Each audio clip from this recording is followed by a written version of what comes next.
Saludos, buenas noches. Noche del viernes 26 de mayo. Tiempo para ir finalizando la semana y tiempo para un capítulo más de Y, para un capítulo más de la Y asturiana. Una noche esta en la que tendremos varios contenidos. Comenzaremos hablando con el alcalde de uno de los principales concejos del occidente asturiano. Un concejo eminentemente turístico, aunque con reminiscencias y muy fuertes que tienen que ver con la mar. Quizás algunos de ustedes se lo puedan imaginar. Vamos a hablar con el alcalde de Cudillero. Además, tendremos otros contenidos que no les adelantamos porque les invitamos a quedarse con nosotros. Como les invitamos también a ser solidarios. ¿Con qué? Con el juego solidario de esta casa, el Y Limón Game.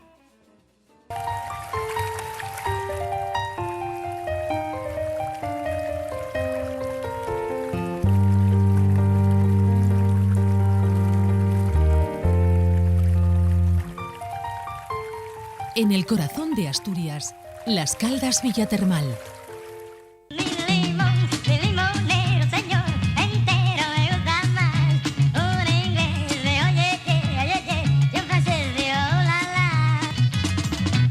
El Y Limón Game tiene un objetivo muy claro: recaudar fondos para un asilo de ancianos que ya no tienen a nadie en los campamentos de refugiados de Miao, en India. La mecánica del juego es tan simple de realizar como compleja de conseguir. Tengo en la mano una moneda, en este caso de 10 céntimos. Hay que tratar de colocarla sobre el limón que flota en el agua contenida en esa vasija. Si la moneda se queda ahí, quieta, parada, la persona, el colaborador o invitado de esta casa que a lo largo de la noche lo consiga, bueno, pues se irá directamente a Las Caldas Villatermal. ¿Que la moneda se va al fondo? Pues entonces esos fondos, poquitos al final del verano, una vez finalice la temporada del programa, bueno, pues se irán destinados, como decíamos, a ese asilo de ancianos en India. Vamos a hacer la prueba explicativa, lo intentamos. Limón que gira, moneda al fondo, con lo cual, en este caso, no ha habido suerte. Esperemos que nuestros colaboradores o invitados tengan un resultado mejor. Cabecera y comenzamos.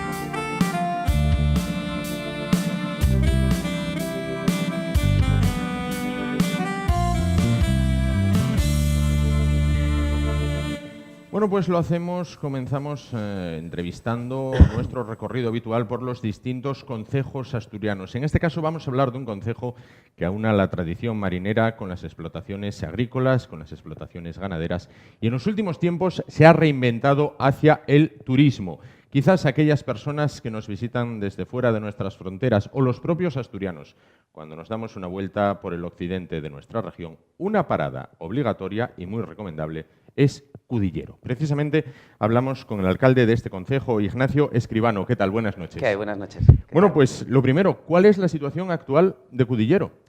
Bueno, pues realmente nos hemos encontrado en una situación complicada. Llevamos escasamente un año en la alcaldía y sí que es cierto que en este breve periodo de tiempo hemos intentado, desde un principio sobre todo, el ofrecer una señal de que el Ayuntamiento de Cudillero está abierto para todos nuestros vecinos. Durante la campaña que le hicimos, además a pie por todo el concejo, visitando todos los domicilios, aquellos que pudimos, obviamente, porque yo nunca me he dedicado a la política y quería que todos mis vecinos pues, me pusiesen cara y poder transmitirles el deseo que teníamos. Sí que es verdad que nos hemos encontrado un ayuntamiento patas arriba, tanto internamente como de cara a todos nuestros vecinos, y lo que hemos intentado desde un principio es darle una normalidad en cuanto al servicio público que entendemos que un ayuntamiento debe prestar. Pero bueno, estamos, como digo, en el inicio de esta andadura, de estos 4 años, y la verdad es que estamos muy ilusionados y trabajando muy duro para que nuestros vecinos se den cuenta de que este cambio que se ha producido en el ayuntamiento tras las pasadas elecciones pues es un cambio a mejor, no volver otra vez a todos estos años atrás de tanta mala prensa que ha tenido el concejo de Cudillero. Y logra poquito a poco pacificar ese concejo que veíamos en prensa, como usted decía, en tribunales, en querellas, en demandas.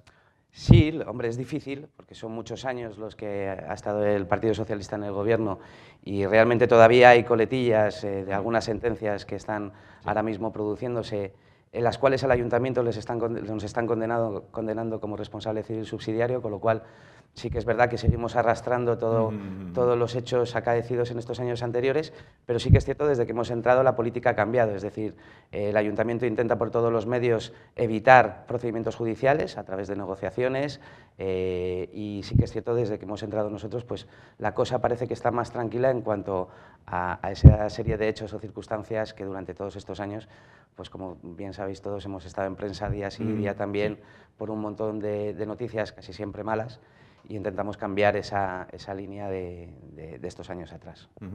Bueno, vamos a hablar un poquito ya de lo que es el día a día de Cudillero. Cuando decimos Cudillero, bueno, pues todo el mundo piensa en el concejo marinero, pero hay más que concejo marinero. Hombre, por supuesto. Concejo agrícola, ganadero, industrial. Tenemos toda la zona de las Brañas con nuestros vaqueiros, que es una zona fantástica y que es digna de ver y de visitar, porque sí que es cierto que tenemos muchos visitantes que se acercan al concejo de Cudillero, pero claro, al tener el nombre del concejo y la capital del concejo el mismo nombre, pues muchos de ellos se quedan única y exclusivamente en lo que es la villa de Cudillero. Sí. Pero tenemos localidades maravillosas, tanto costeras, Oviñana, playas fantásticas, acantilados que no tenemos nada que envidiar a ninguno de todas las partes del mundo, y luego sobre todo la zona de las Brañas también, es decir, conjugamos tanto la zona de costa, que ya digo que tenemos unas playas fantásticas y unos acantilados maravillosos, pero no solo eso, también la zona interior de las Brañas, unas montañas espectaculares, y la verdad es que yo, como madrileño que soy, no encuentro un paraíso más bonito que el concejo de Cudillero. Natural de Madrid, sin embargo, los pisuetos le ganaron el corazón. Sí, la verdad es que sí. Yo llevo visitando primero como veraneante en un principio, que éramos desde el año 90, que compró mi abuela una casa allí, y a partir del año 2009, el 1 de julio para ser más concretos, ya me instalé allí en Cudillero, me he casado con mi novia de siempre allí en Cudillero, hemos formado una familia, tenemos una hija y en camino otra u otro, porque no queremos saber qué sexo va a tener. Hasta ¿Prefieren mantenerse en Sí, igual que con nuestra primera hija, sí, no sabíamos nada. Además, hay una anécdota muy graciosa que mi suegra, claro, ella necesitaba, porque mi madre ha fallecido hace años, mi suegra necesitaba saber si era niño o niña, porque claro, tenía que hacerle un montón de cositas. Y cuando le dijimos que no queríamos saberlo, ella estaba indignada, entonces, como enfado, le hizo un montón de ejercicios con una X. Como le dio una X, dijo, no me decís el nombre, pues bueno, pues yo pongo una X. Y sí, la verdad es que yo, vamos, ahora mismo no cambiaría el concejo Cudillero por nada del mundo. O sea, para mí es realmente un cambio radical, porque yo vengo además de trabajar en despachos de abogados en Madrid con un nivel de trabajo muy alto, entrabas a las 9 de la mañana y no sabías nunca a qué hora ibas a salir.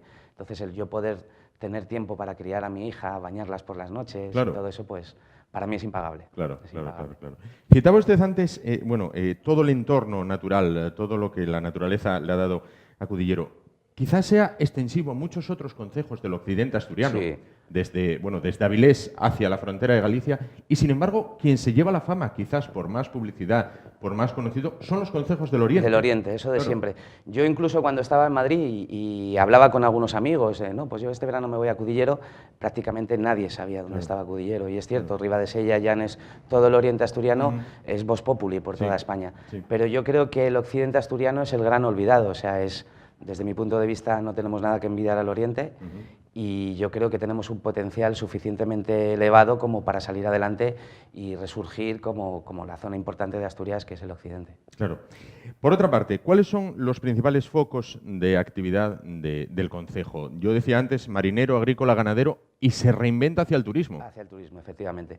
Sí que es verdad que Cudillero, pues precisamente, bueno, y de hace muchos años, antes incluso de llegar yo, era un pueblo eminentemente, o un concejo eminentemente pesquero y ganadero, pero sí que es verdad que con el transcurso de los años y la despoblación que ha sufrido no solo Cudillero, sino casi todo el occidente asturiano, pues sí que ha tenido que enfocarse todo más hacia el turismo, pero sin olvidar, obviamente, pues todo lo que es la pesca, la ganadería y la agricultura.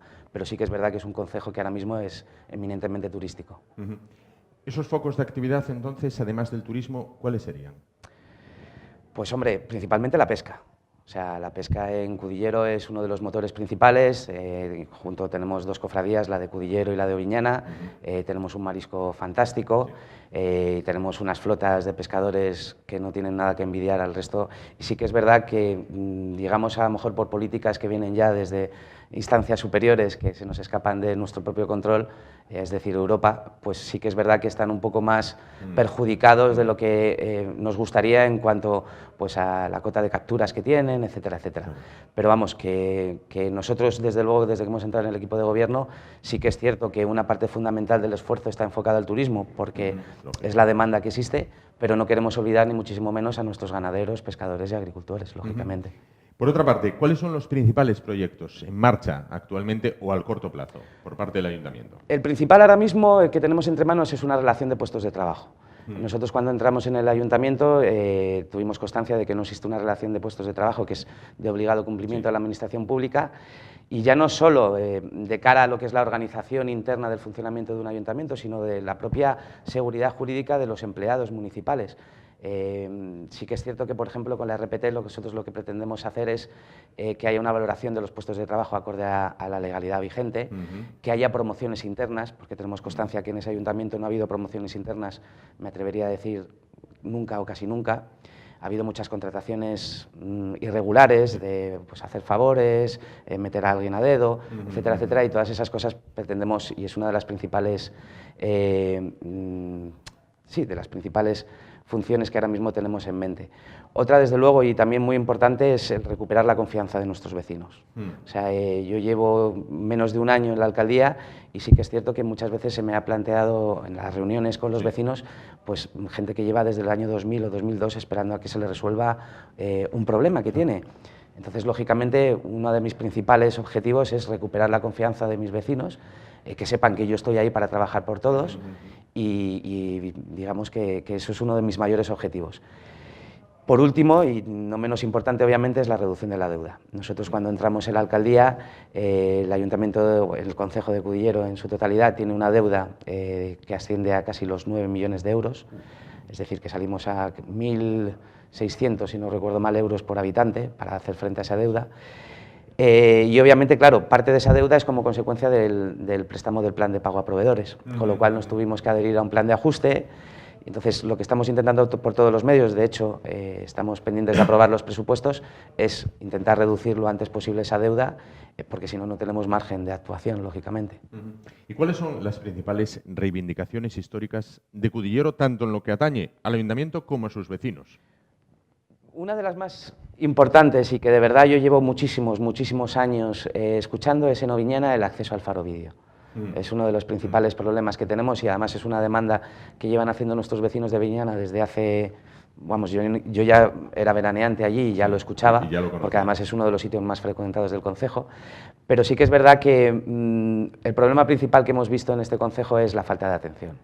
Tanto de limpieza de caminos, arreglos, soluciones a problemas que puedan tener nuestros vecinos en cuanto a temas de licencias, etcétera, etcétera.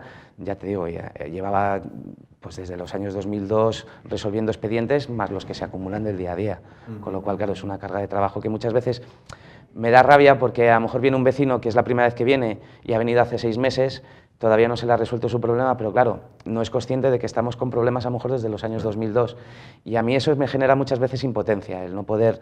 Además soy abogado, yo llevo toda mi vida resolviendo problemas ajenos y como abogado siempre he funcionado con plazos. Quieras que no, pues si no son plazos procesales es porque tu cliente te exige que el informe está en tal fecha. Entonces soy una persona que es muy metódica en eso y me gusta saber qué plazos tenemos. Entonces no poder llegar a dar ese servicio público que me gustaría, pues hay veces que me angustia un poco. Claro. En el aspecto histórico y artístico, tienen ustedes una joya prácticamente a muy pocos kilómetros, por no decir metros, de lo que es Cudillero Capital, que es en la localidad del Pito, la Fundación Selgas. Efectivamente. Pues, con un palacio... Podríamos hacer patria y decir un pequeño Versalles. Bueno, lo es. Lo es, pero bueno, bien, a muy escala, ¿no? Sí. Pero sí es verdaderamente impresionante. Si a esto lo unimos con las escuelas, actual instituto, si lo unimos con una iglesia con estructura prácticamente de catedral, y sin embargo es muy poco conocido. Es decir, prácticamente hay que ir buscándolo si lo quieres visitar y la visita, ojo, merece mucho la pena. Muchísimo la pena, sí que es cierto. Es el gran desconocido. Muchos visitantes, de hecho, no saben ni siquiera dónde está su ubicación. Pero sí que es verdad que yo ahora que soy miembro de la Fundación, como alcalde de Cudillero, soy patrono, en la última reunión que tuvimos del patronato para preparar precisamente el centenario, que es este año, y va a haber una serie de actos conmemorativos en las próximas fechas, la Fundación realmente su intención sería abrirlo todos los años.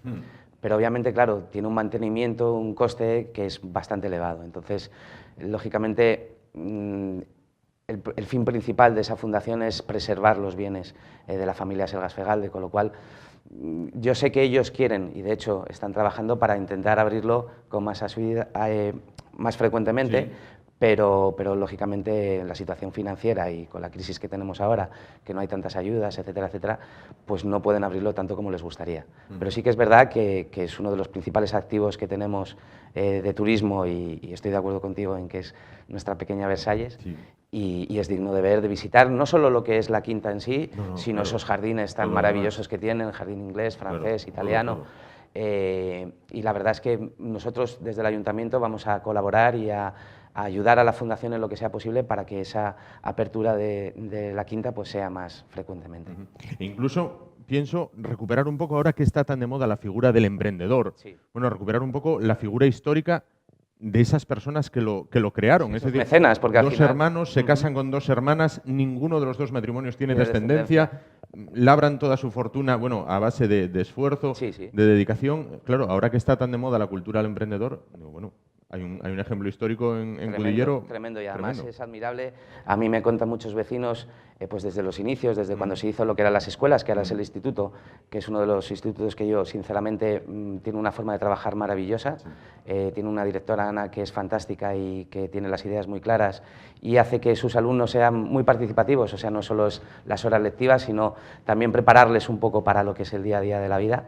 Y sí que es verdad que hacen una labor fantástica y es una pena, sobre todo, ya te digo, pues me contaban anécdotas de que en Navidades se hacían sorteos de chato para los críos, tenían proyecciones de películas, o sea, lo que hicieron esa familia por todo el concejo, porque no solo, porque obviamente uno de los fines que hay en los estatutos fundacionales es que es algunos bienes que son para el pueblo, para el concejo de Cudillero. Cudillero es historia, es mar, es montaña, es campo y es fiesta. Sí. Tienen a la vuelta de la esquina prácticamente San Pedro y San Pablo. San Pedro, San Pablo y San Paulín. Efectivamente. ¿Cómo se prepara? Bueno, pues este año, muy a nuestro pesar, se preparan, lo hemos tenido que externalizar, lo que es la parte de la orquesta. Nosotros cuando accedimos a la alcaldía nos encontramos con que había una deuda con la comisión, la que acaba de cesar, no, la anterior, ascendente a 16.000 euros, por una factura de pirotecnia. Entonces hemos tenido que hacer frente a hacer un reconocimiento extrajudicial de esa deuda, obviamente porque si no la comisión iba a tener que abonarla y era un compromiso que el ayuntamiento en legislaturas anteriores se había comprometido a hacerlo, y como consecuencia de esa imposibilidad de hacer frente a la contratación, pues hemos tenido que externalizar lo que es la orquesta. Entonces este año, y como salvedad, porque pretendemos que el año que viene ya recuperarlo, en vez de hacerlo lo que es la orquesta en la plaza como se ha hecho todos los años, lo vamos a llevar a la zona del muelle, porque una empresa externa va a poner una barra y ellos se autogestionan y autofinancian lógicamente la orquesta. Luego obviamente va a haber muchos actos para niños, para las familias, está luego obviamente la Murabela, el discurso de Cesario, que es fantástico, que no se lo puede perder nadie, y todo ese tipo de eventos obviamente van a continuar. Lo único que hemos externalizado, por decirlo de alguna forma, es el tema de la orquesta. Pero vamos, en previsión de que en los años futuros pues volvamos a tener la orquesta en la plaza, como ha sido práctica habitual de todos los años de las fiestas. Claro. No acaban ahí las fiestas porque no podemos olvidarnos de Oviñana, Soto de Luiña. Para que te hagas una idea, las fiestas empiezan con las del Pito, que se celebran normalmente abril-mayo por San Isidro, porque lo hacen siempre más o menos por esas fechas, y luego ya terminamos con los Dolores en San Martín de Luiña. Sí. Y es fin de semana, a lo mejor alguno libramos porque no hay... Ya no tanto, porque incluso las comisiones suelen hacer a lo mejor pues una parrillada o una costillada o lo que sea, para sacar fondos obviamente, porque el ayuntamiento en estos momentos no tiene capacidad de subvencionar o de ayudar a estas comisiones. Sí que tenemos previsto que para años futuros, a través de las tasas que recaudemos por la instalación de atracciones en las fiestas, pues hacer subvenciones nominativas para las distintas comisiones del concejo para echarles una mano. Pero vamos, tenemos fiesta de aquí a finales de septiembre continuamente, y vamos, invito a todo el mundo a que disfrute de ellas porque no hay ninguna que no merezca la pena. Claro, solo que el tiempo acompañe. Eso esperemos. Ya sabes que aquí, si no, pero bueno, ahora tiramos sino de carpa y, oye, debajo de las carpas estamos todos muy bien. También. Pues nada, solo nos queda que invite a la gente a que, oye, tengo un fin de semana libre o tengo unas vacaciones y, mira, voy a pasar por Cudillero al menos. Pues nada, yo invito a todo el mundo a que visite el concejo de Cudillero. Es uno de los concejos del occidente asturiano que puedo asegurar que, tanto en su belleza en la costa como en el interior, toda la zona de las Brañas, no va a dejar a nadie indiferente. Van a disfrutar de una gastronomía impresionante, de unos vecinos y vecinas que van a hacer que su estancia sea inolvidable y, sobre todo, ya les digo, si hay un sitio que es la cuna del paraíso natural que es Asturias, ese es el concejo de Cudillero. Pues invitación hecha, habrá que ir a conocer a los Pisuetos. En este caso, nos invita usted a ir a Cudillero, le invitamos nosotros a participar en el juego solidario del limón. Vamos a ver si tiene suerte, vamos a ver cómo se da. No se nos vale, o es muy grande y hago trampas. Bueno, puede lograrse con todo. Vale. Vamos allá con ello. Solo depende de la pericia. Nada. Al fondo, Mejor. en este caso. Bueno, ha contribuido a un fin solidario. Ignacio Escribano, alcalde de Cudillero, muchísimas gracias por visitarnos, por participar en el juego solidario del limón y por acercarnos lo que es la realidad de Cudillero y sus gentes. Muchísimas gracias a vosotros. Y nosotros nos vamos ahora a publicidad, tan solo un momento, y continuamos con el programa de hoy, último de la semana.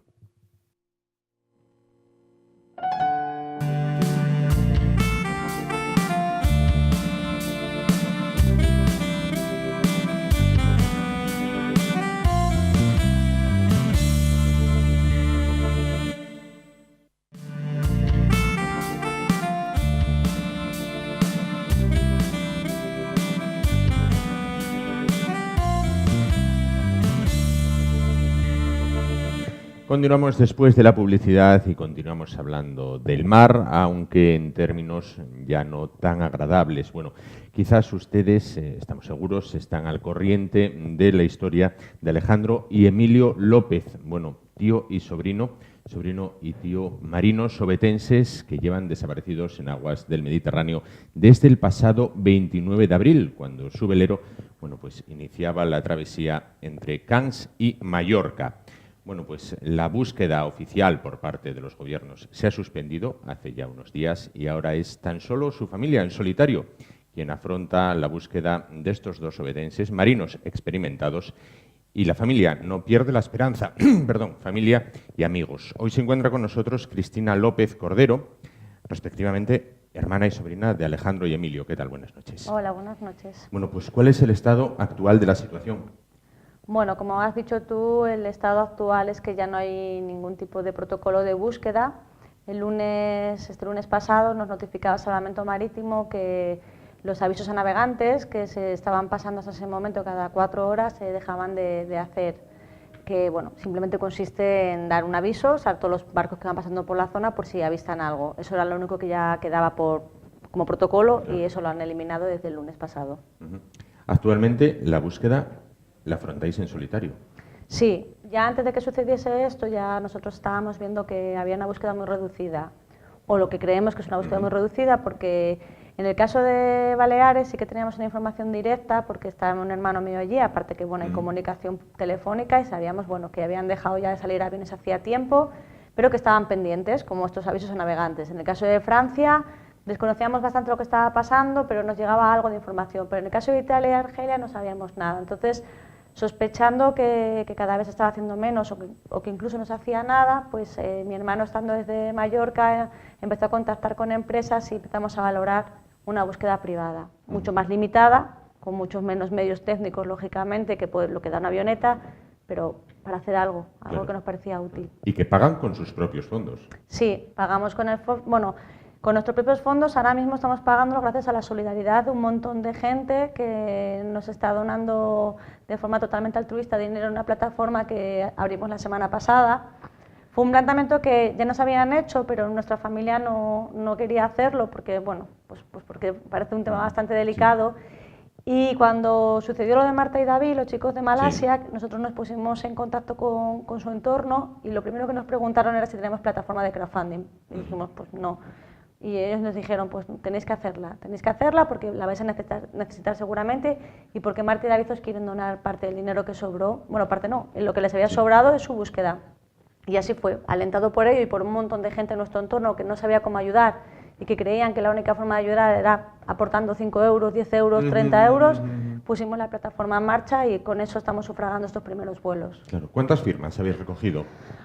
Hoy que yo he mirado está cerca de las 50.000 firmas, hay 47.000 firmas, una cosa así, en change.org, que bueno, pues también demuestra un apoyo social muy importante, muy importante. Esa sí que lleva más tiempo y sí que todos los días sigue la gente firmando y es una demostración de que está llegando a más gente que hasta hace poco ni siquiera sabía que había 2 personas desaparecidas en el Mediterráneo. Citabas a Marta y David, bueno, esta pareja española desapareció en aguas de Malasia, luego afortunadamente fue encontrada por un pesquero. Bueno, lograron sobrevivir. Supongo que cuando visteis esta noticia os levanta el ánimo, ¿no? Sí, nos llegó en un momento bastante crítico además, porque llevábamos un montón de días sin ningún tipo de información y además viviendo paralelamente su historia, porque bueno, la de ellos sí que mediáticamente salía mucho. Cuando aparecieron, de hecho hubo gente que pensó al principio que era mi hermano y mi tío, porque pasó de repente, encontraron a 2 marineros, bueno, nos llevamos una alegría increíble y la sentimos de verdad como propia claro, porque al final eran historias tan paralelas y luego ya evidentemente dije, nosotros, pero sobre todo la gente decía, ¿ves? Se han aparecido ellos, ¿por qué no van a aparecer también tu hermano y tu tío? ¿No? Y es cierto, ellos mismos lo han dicho Marta y David, los milagros existen y ellos son un claro ejemplo. Al segundo día había gente que les daba ya absolutamente por desaparecidos y el caso es que aparecieron 10 días después. Mantenéis viva la llama de la esperanza, os concentráis los viernes en la plaza del Ayuntamiento de Oviedo. Bueno, supongo que eso también, aunque a la postre, bueno, no sea ayuda efectiva, pero sí al menos da ánimos, ¿no? Sí. Hoy hemos hecho la 3ª concentración. Son concentraciones no espontáneas, porque lógicamente hay una cierta organización, pero que una vez más la demanda nuestro entorno y la sociedad ante una situación que consideran injusta. Y entonces todos los viernes, desde hace 3 semanas, a las 8 de la tarde hacemos concentraciones en el Ayuntamiento. Como bien dices, bueno, pues es simplemente darnos calor a la familia, todas esas centenares de personas que aparecen por allí, nos dan calor, nos apoyan, muestran el cariño hacia nosotros y una actitud crítica por las administraciones y bueno, no sabemos cuánto va a durar. Yo como digo, a veces me pregunta la gente, digo, yo me entero casi cuando vosotros, yo no las organizo, las organiza el entorno y evidentemente mi familia vamos. Vamos a ver en un momento unas imágenes de tu tío y de tu hermano, en este caso. Hay que señalar que son marinos experimentados, no se trata de 2 personas que cogieron un barco y salieron a la aventura. Sí, efectivamente, mi hermano se dedica profesionalmente al mundo náutico, desde hace 20 años tiene la titulación de capitán y mi tío también, lo que pasa es que no se puede dedicar profesionalmente porque está jubilado, entonces es una afición, pero mi tío lleva 30 años navegando, empezó navegando en Gijón y de ahí saltó ya a hacer cosas muchísimo más complejas, igual que mi hermano. Cuando nosotros supimos de la desaparición, no fue una locura que pensásemos en una posible deriva del barco, porque precisamente atendiendo a su profesionalidad, creemos que podían haberse librado. Es verdad que hubo una tormenta fuerte, eso es una constancia que está ahí, pero creemos que por su experiencia precisamente podían haberla de alguna forma esquivado y haber tenido esa capacidad de sobrevivir. Es una hipótesis, como otra cualquiera, pero es cierto que son profesionales. Claro. El barco, el Sirius, en el que navegan, ¿está equipado con balizas que puedan señalar dónde...? No, ese es el mayor problema que hemos tenido desde el principio. Es un barco clásico, de dueño inglés, de bandera inglesa, y no llevaba radiobaliza. Si hubiese tenido radiobaliza no estábamos en esta situación en la que estamos ahora, porque efectivamente es para localizarles y la radiobaliza emite señales en el momento que hay cualquier problema. Lleva una radio de menor frecuencia, que cuando te separas de bastantes millas ya no emite. Y la pregunta que muchas veces nos han preguntado, ¿no emitieron ninguna alarma? No hay constancia. No hay constancia. Claro. Bueno, entramos en un aspecto delicado. Vamos a ver, ¿consideráis que el gobierno de España en este caso, ha hecho todo lo posible por localizar a tus familiares? Mira, es una pregunta que casi siempre me hacéis todos los periodistas y yo siempre digo lo mismo. Una familia nunca puede ser objetiva ante esa pregunta porque siempre nos va a parecer insuficiente cuando hay personas desaparecidas. Lo que sí es cierto es que parece que es insuficiente, pero no porque lo diga yo, sino porque la gente que no está tan ligada emocionalmente a la situación también lo ve. Nosotros sabemos que hay unos protocolos, por desgracia lo hemos conocido, cuando hay desapariciones hay protocolos, esos protocolos se iniciaron, se hicieron correctamente en Francia, en España, Pero después de esos protocolos, que además se valoraba la opción de participación de otros países por el tema del Mediterráneo y de que podía haber ido ese barco a la deriva, ahí es donde nosotros creemos que no se ha hecho lo suficiente. Porque al introducir a Italia y Argel, sí que hubo unos contactos diplomáticos, vía embajadas y consulados para su participación, sí que parece que hicieron algo, pero esa información que nos ha llegado a nosotros era más bien reducida a lo que se había hecho, tanto en el caso de Italia, tanto en el caso de Argel. Como no tenemos una versión oficial de lo que se ha hecho antes de ayer, porque no la tenemos desde hace 14 días, lo que nosotros creemos es que se hizo poco e insuficiente y que se podía haber hecho más. Nosotros, claro, siempre dicen que son protocolos de cada país y que no puede haber injerencias y que un avión español no puede sobrevolar espacio italiano, porque yo muchas veces pedía, ¿y por qué no a lo mejor si los italianos no salen intentamos? No, es que no se puede hacer. Bueno, nos metemos en el mundo diplomático, en el mundo de protocolos, que para una familia es incomprensible cuando estamos buscando a dos personas en un mar que es vecino, o sea, tanto para italianos como para españoles. Pero os queda quizás ese sentimiento de que para otros casos parece que todo el mundo se vuelca mucho más. Da la sensación de que sí, que ha habido casos en que parece que sí que los protocolos se alargan más, parece que sí que intervienen más ministerios. Nosotros hubo la intervención de un ministerio que fue el de Fomento, que es de quien depende directamente el Salvamento Marítimo. Sí. Desde el principio nosotros solicitamos la posibilidad de que interviniese Defensa, porque ellos tienen los helicópteros del SAR que, bueno, pues que podían colaborar. Sabemos que colaboraron una vez, dos, de forma puntual. Nunca hemos sabido nada del Ministerio de Defensa. Como anécdota, hará poco más de una semana a mí me llamaron del Ministerio de Defensa para preguntarme si ya estaba solucionado el tema. Y yo les dije, pues no, seguimos. Y me preguntaron con quién estábamos en contacto. Pues mira, estamos en Salvamento Marítimo. ¿Sabéis si han salido aviones del SAR? A mí me lo preguntaban funcionarios del Ministerio de Defensa. Yo me quedé patidifusa, entonces digo, pues es que yo creo que tienes que hablar. Bueno, pues sí, vamos a hablar con Salvamento Marítimo. Desde entonces no sabemos más. Claro. O sea, quiero decir que yo he vivido situaciones que son alucinantes, porque no lo puedo entender que a mí me pregunte, a mí, el Ministerio de Defensa, si ha salido un avión del SAR cuando depende de ellos. Claro, claro. Ayer el delegado del Gobierno en Asturias, Gabino Lorenzo, hacía unas declaraciones sobre este tema. Bueno, ¿cómo las valoráis? Muy críticas. Y además muy críticas, luego hablaré sobre su comentario. Lo primero que tengo que decir es que don Gabino de Lorenzo, que es el delegado del Gobierno de Asturias y por tanto representante del Gobierno en Asturias, no se ha puesto en contacto con nadie de mi familia en estos 27 días que llevamos esperando noticias de mi tío y de mi hermano. Al menos para preguntar qué tal estábamos. Llamar a mi padre, llamar a mi tía, a la mujer de Emilio. Nada, no he tenido ningún tipo de contacto, que yo creo que es lo menos que se le puede pedir a un representante que representa al Gobierno. Con respecto a las declaraciones, bueno, yo creo que han sido duras. Y además, ayer lo recogía un medio porque me preguntaba, yo no sé si ellos creen que la familia vivimos en un mundo de fantasía y que no somos conscientes de realidades. Y una realidad que está ahí, que tiene peso, que es que les haya pasado algo grave y que estemos hablando de desaparecidos. Pero eso no quita para que nosotros pidamos que se agotasen todas las vías de búsqueda. Y no quita que incluso si les ha pasado algo, que queramos tener alguna respuesta. Porque el tema es que 27 días después no hay nada que nos diga qué es lo que ha pasado. Porque no es que no aparezca mi hermano y mi tío, tampoco aparece nada del barco ni nada.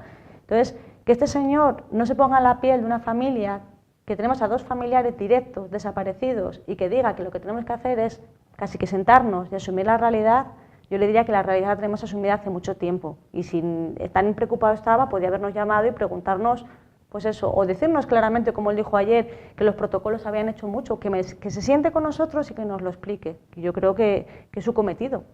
Porque precisamente cuando ocurre, cuando os dais cuenta de la desaparición, bueno, ¿cómo se activan esos protocolos? Quiero decir, ¿el Gobierno pone a alguien a vuestra disposición que sirva de enlace con todas las cosas que se están haciendo? ¿Se os adjudica una persona, digamos, bueno, como a veces vemos en las películas? Y perdón que frivolice con el tema de las películas, bueno, parece que se envía una persona y dice, mira, soy yo y voy a estar... Yo también pensaba que era así.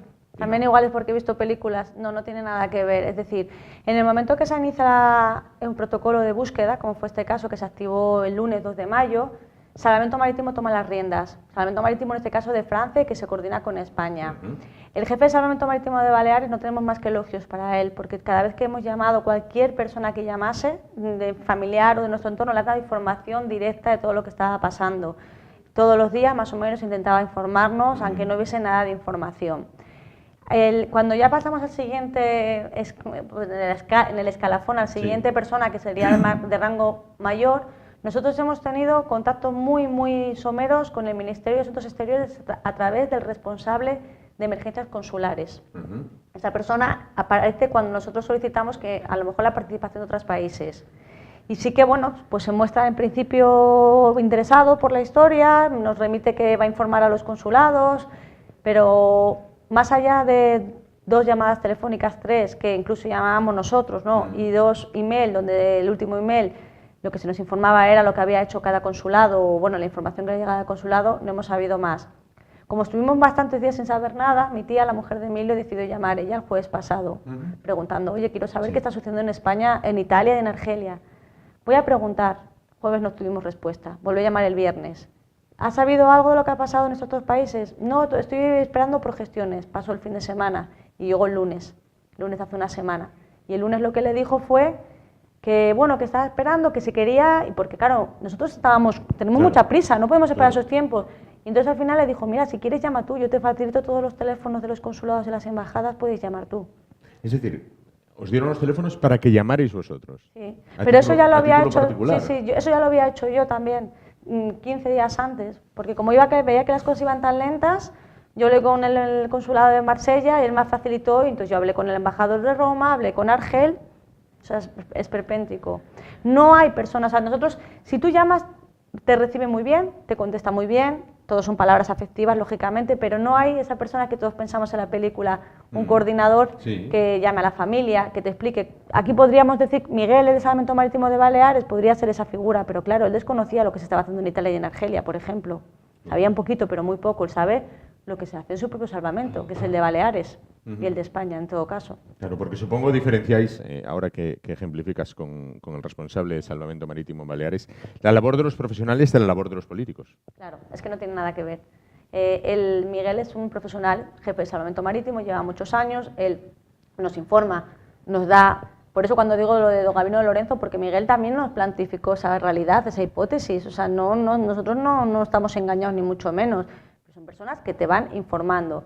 Y luego están las personas que mandan, que deciden o no informar, o que te llegue de forma muy sesgada la información, o estar muy detrás de ello cuando la familia ya tiene muchas presiones físicas, psicológicas, para tener que estar pendiente de conseguir teléfono, con quién puedo hablar, quién me va a recibir. Parece que te cierran las puertas en todos los sitios y es muy desesperante.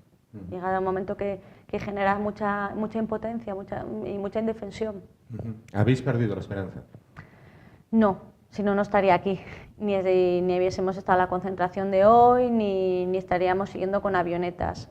Yo creo que solo nos queda eso. Como digo, somos realistas, sabemos que cada día que pasa es un día más y eso quiere decir que puede que haya menos posibilidades, pero nosotros, como cualquier familia, que es lo que yo le diría a Gabino, como cualquier familia, lo que estamos haciendo es agotar las vías y podernos sentar un día pensando que hicimos todo lo que podíamos por nuestros familiares. Y entonces, ¿es poca la esperanza? Bueno, hay días que tienes más, hay días que tienes menos, hay días que lo ves más optimista, hay días o horas que lo ves muy mal, pero ahí estamos luchando. Y cuando nos venimos abajo, pues nos levantamos unos a otros. Luchando y pendientes del teléfono. Constantemente, claro. No llega ninguna llamada, pero siempre estamos pendientes del teléfono. Pues Cristina López Cordero, hermana y sobrina respectivamente, bueno, de Alejandro y Emilio, toda la suerte y todo el ánimo del mundo y bueno, que todo se resuelva de la mejor manera posible. Son marinos experimentados y quizás la esperanza, bueno, pues sea lo último que debemos de perder. Sí, en eso estamos. La esperanza es lo último que se pierde y nosotros nos agarramos a ella. Claro. Pues muchísimas gracias por haber estado esta noche con nosotros y bueno, pues simplemente ánimo. Muchísimas gracias a vosotros por hacerse eco todavía de la noticia. Gracias a ti. Y nosotros nos vamos a continuación a publicidad y volvemos dentro de un momento para continuar con el programa de hoy. Hasta ahora.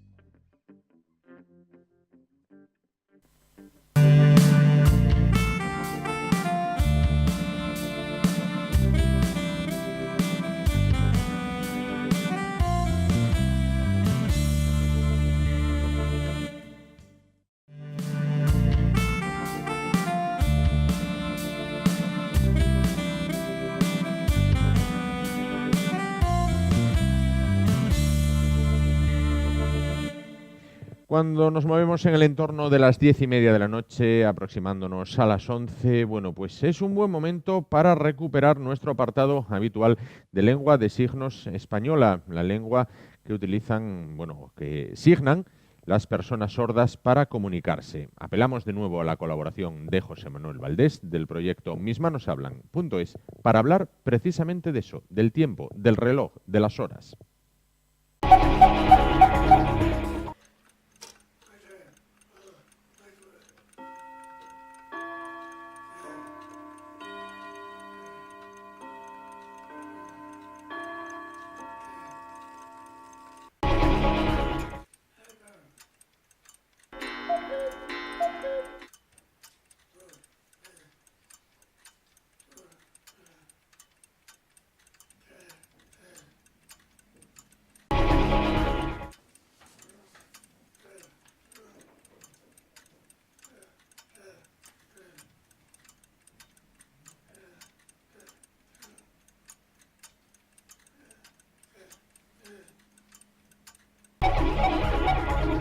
Bueno, pues ya sabemos algo más, precisamente en lo referente al reloj, al tiempo, a las horas. Vamos a hablar a continuación de lo desconocido y continuaremos con el fenómeno OVNI. Y es que es tiempo para hablar con el Padre Elías.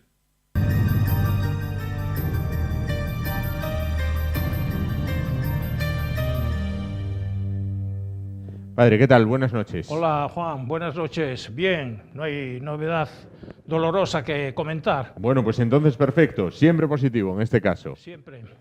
Di que sí. Bueno, pues entonces vamos a continuar con el tema del que venimos hablando durante estas semanas, el tema OVNI. Hablamos primero de los estudios que han hecho en Estados Unidos, en Francia, en India, en China y en este caso toca Rusia, lo que fue durante años un hermetismo absoluto, pero que después de la perestroika parece que se abren los archivos. ¿Qué tiene que aportar Rusia al tema extraterrestre? Bien, yo sobre la investigación ufológica y científica en Rusia traigo un libro que se titula El Roswell soviético, a imitación del gran estrellamiento que hubo en Estados Unidos en 1947, que ya lo hemos comentado, pues hubo otro estrellamiento de un ovni en una zona de Rusia llamada Dalnegorsk, en 1986. Y lo mismo que en el Roswell norteamericano hubo una recuperación de restos después del estrellamiento y fueron analizados en laboratorios y decidieron los expertos que algunos eran de origen extraterrestre. Pues lo mismo ocurrió en Rusia. Después de este estrellamiento de una nave, de una esfera luminosa y sólida porque reflejaba la luz solar, de un diámetro de 3 metros, después de una explosión en una alta colina, pues se recogieron los restos y yo doy algunos detalles de lo que encontraron en los grandes laboratorios. Estos restos eran restos metálicos, una especie de entrelazamiento de finísimos, delgadísimos hilos de oro, plata, níquel, hierro, cobalto, sílice y estroncio. Y berilio. Y berilio. El berilio, bueno, es uno de los átomos más ligeros después del átomo de hidrógeno, del helio. Viene el litio y después el cuarto, el berilio, que tiene 4 protones y 4 electrones y 4 neutrones, ¿verdad? Es de los átomos simples hasta el número 6, los consideran simples. Bueno, entonces, estos elementos, algunos de los cuales no se encuentran de ninguna forma en la naturaleza, se encuentran más bien y abundantemente en los meteoritos que han descubierto en la Antártida, que proceden de los asteroides que abundan entre el planeta Marte y Júpiter. Hay una cantidad de enormes rocas y desde ellas se desprenden trocitos de roca y vienen a parar, han encontrado bastantes en la nieve del continente blanco, la Antártida, ¿verdad? Bueno, entonces llegan a la conclusión de que esta tecnología supone un conocimiento muy superior al conocimiento humano que maneja los átomos y las moléculas, porque hace alianzas de átomos que no existen en la Tierra. no las han conseguido los científicos de nuestro planeta. Bueno, entonces este es el primer dato científicamente cierto y seguro. Pero luego, sobre la existencia de los extraterrestres en la Unión Soviética, pues hay el testimonio de dos grandes cosmonautas y a la vez ufólogos. Es el matrimonio Popovich. Yo traigo algunos datos, sobre todo del marido, pero empiezo por los datos de la mujer, Marina Popovich, que era una gran voladora y con una altísima experiencia de vuelo y además creyente en los ovnis, totalmente convencida, porque ella había recogido en 30 años nada menos que 14.000 testimonios o 14.000 fenómenos inexplicables en el 20% por la ciencia. En 30 años, 14.000 datos, 14.000 testimonios y otras experiencias. Pero luego paso al testimonio del marido, porque, vamos, tengo 4 datos que quiero comentar brevemente. En primer lugar, Pavel Popovich fue piloto del Soyuz 14 en 1974. El Soyuz 14, o las naves estas, están situadas a más de 400 kilómetros de altura, ¿verdad? Entonces son una especie de laboratorios científicos que se mueven constantemente alrededor de la Tierra a una gran velocidad, y en esa experiencia del Soyuz 14 relata lo siguiente. Primero, fotografió desde la ventanilla de esa estación espacial intercontinental, fotografió varias veces a los ovnis, tanto las naves como los ufonautas. Y me llamó la atención, por ejemplo, la variedad de tipos, de alturas que hay en los ufonautas, en los pilotadores de las naves extraterrestres. Desde 1 metro de altura hasta 1,50 m, 2,50 m y 3 metros y pico de altura.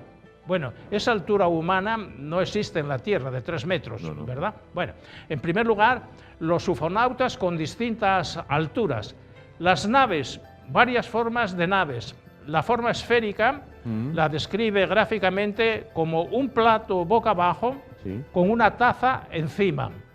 La taza es una especie de cabina transparente donde van los ufonautas, ¿verdad? Bueno, pero aparte de la forma esférica con una taza encima o una cabina encima, la forma ovoide, en forma de huevo, la forma triangular y la forma rectangular, en forma de cigarro puro. Bueno, hay varias formas de naves extraterrestres. Aparte de estas fotografías, este Popovich fue presidente de la primera organización soviética que empezó a investigar los ovnis en 1990. Coincide con la perestroika, con Gorbachov, porque hasta ese momento la KGB conocía datos, pero eran súper secretos. A partir de esa fecha, de 1990, se crea la primera organización de investigación soviética y ufológica, y él fue el presidente de esa organización. Siendo presidente, consiguió que la KGB desclasificara 1.300 documentos. Él sabe que esa desclasificación es muy incompleta. Los datos más interesantes siguen súper secretos bajo llave, ¿no? Porque lo que permite la FOIA, la Libertad de Información de Norteamérica, en 1975, es la publicación de todo fenómeno que no comprometa la soberanía nacional y la integridad territorial. ¿Y quién interpreta esta amenaza a la soberanía nacional o a la integridad territorial? Sobre todo los altos mandos militares. Son los grandes patriotas, ¿verdad? Los únicos que pueden decir esto no se descubre, no se hace público porque pone en riesgo, desestabiliza, pues qué sé yo, el orden creado. Bueno, entonces consiguió la desclasificación de 1.300 documentos y luego creó la Federación Americano-Soviética, encargada de investigar conjuntamente los ovnis, Rusia o la Unión Soviética y los Estados Unidos, ¿verdad? Fue el creador de esta federación. Yo he leído las conclusiones que hace el autor de este libro, que lo entrevistó, y me llamó la atención el testimonio de Pavel Popovich sobre Dios y sobre los ovnis. Le preguntaron, usted como gran científico y gran conocedor de los ovnis, ¿cree en Dios? Respuesta de Pavel Popovich: cuando se viaja a 400 kilómetros de altura alrededor de la Tierra varias veces al día y durante años, se tiene conciencia de la inmensidad, de la infinitud del cosmos. Hay tanta maravilla en la mecánica celeste, en el movimiento de los astros, que esta maravilla es imposible sin una inteligencia superior. Claro. Llámese como se llame, pero este gran orden cósmico, esta gran armonía cósmica, esta interdependencia, esta unidad, es imposible sin un cerebro que la haya planificado y que la haya llevado a la práctica. Y en segundo lugar, ¿qué opina usted sobre el misterio de los ovnis? Dice, para mí es el mayor misterio de la humanidad conocido hasta hoy. Y añade, todas las creencias religiosas en distintas épocas y en distintas religiones están condicionadas culturalmente por las experiencias de fenómenos paranormales protagonizados por los extraterrestres. La creencia en Dios, la creencia en los ángeles, la creencia en los demonios es inseparable de la experiencia que la humanidad va teniendo en distintos momentos de la intervención de estas inteligencias superiores con esa tecnología capaz de viajar de estrella a estrella, de materializarse y desmaterializarse en un instante, ¿verdad? De adoptar distintas formas. Claro. Bueno, este fenómeno ovni está omnipresente en todas las creencias religiosas, tanto las monoteístas como las politeístas, ¿verdad? En este caso. Bueno, entonces a mí me llamó poderosamente la atención, porque la atención de un señor, ahora ya se murió en el 2010, ¿verdad? Pero la entrevista que le hizo el autor de este libro me dejó pues impactado, impactado.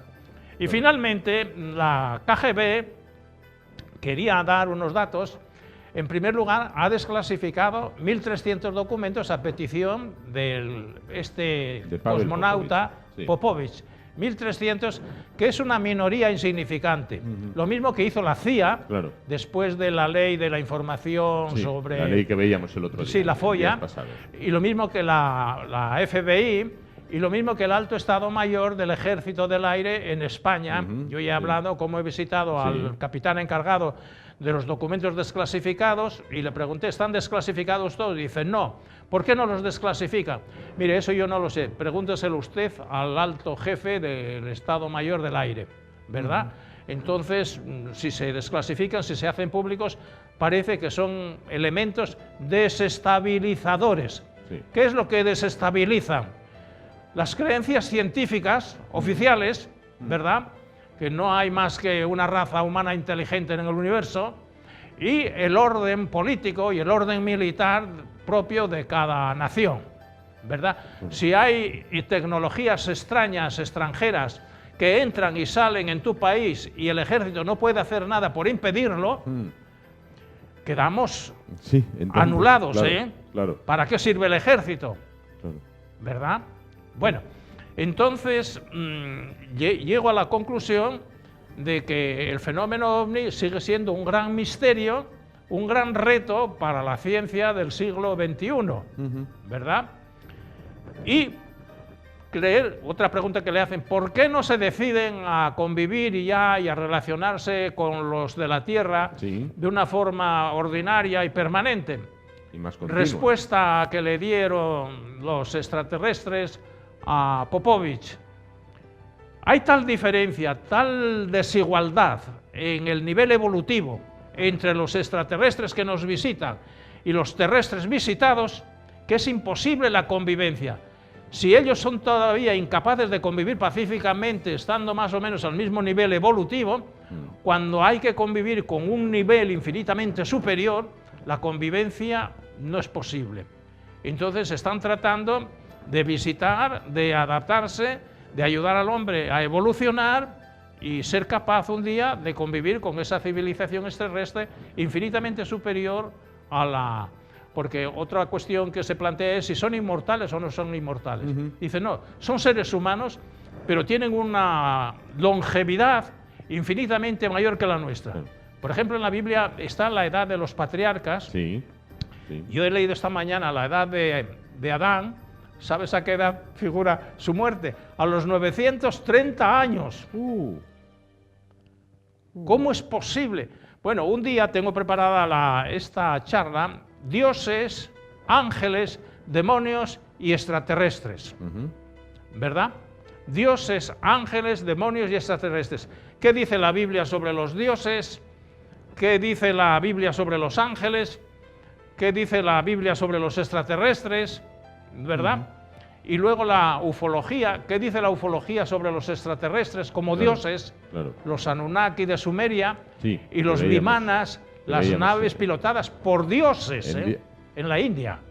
Bueno, entonces vamos a hacer un resumen un día sobre este tema donde aparece mezclado y revuelto lo divino y lo humano, lo terrestre y lo extraterrestre, lo inferior y lo superior. Porque entiendo que con el tema de Rusia que tratábamos hoy, finalizamos el recorrido del tema OVNI. No, la próxima semana voy a traer un tema que es muy interesante, que son los encuentros en la tercera fase. Hay todo un libro, un tomo en Francia. Entonces, las grandes oleadas de ovnis en 1954 y 2008, las grandes oleadas y miles de testimonios y fotografías sobre esta tercera fase del encuentro, que incluye dos elementos esenciales para que sea tercera fase. Primero, las naves aterrizadas, ¿verdad? En el suelo, viendo señales en el suelo, pues de presión, calcinación, radioactividad, etcétera. Y segundo, los extraterrestres o los ufonautas también en el suelo y visibles y fotografiables. Entonces, este elemento que llevó a cabo la investigación ufológica francesa lo creo muy interesante. Y hablaremos de él la semana que viene. Sí. Perfecto. Y después ya pasamos a la ética de los extraterrestres, los grandes daños, por ejemplo, la cantidad masiva de animales domésticos en los ranchos norteamericanos, pues mutilados, desangrados, muertos sin que los veterinarios tengan ninguna explicación sobre ello, sin que logren identificar al autor de esas matanzas, ofreciendo grandes sumas de dólares. Bueno, la capacidad que tienen los extraterrestres para mantenerse en el anonimato, hacer el daño, tirar la piedra y esconder la mano. Pues hablaremos de ello la semana que viene y la siguiente, si hace falta. Padre, antes de irnos, tema del limón, vamos a ello. Bueno, que le veo yo ahí. Vamos a ver, ya de momento es una cosa muy difícil. Lo es. Porque las leyes de la naturaleza, para eso están. Hoy por hoy son inmutables, ¿verdad? Efectivamente.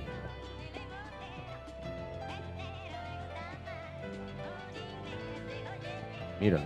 ¡Ay! Al fondo que se fue. Bueno. El movimiento lo desequilibra. El movimiento lo desequilibra en este caso. Padre, hablamos, si le parece, el viernes que viene y continuamos con este tema. Eso. Para ir ya cerrando lo que es los encuentros humanos con extraterrestres en la tercera fase. Porque después queda la cuarta, que ya la hemos visto, que son las abducciones y los implantes. Ya hemos visto eso. Pues entonces vamos con la tercera fase el viernes que viene. El viernes que viene, ¿de acuerdo? Pues con esto llegamos así al final, no solo de esta entrevista, sino del programa y también de la semana. Volvemos el martes que viene. Será a partir de las 9:30 de la noche. Hasta entonces ya saben que tienen, como siempre, un correo electrónico para dirigirse a nosotros y a nuestros invitados en la dirección ye@esasturias.tv. Nos vamos, les dejamos con el programa Asturias es Noticia, con un contenido que tiene que ver con las ya muy próximas elecciones generales. Gracias por su atención y muy buenas noches.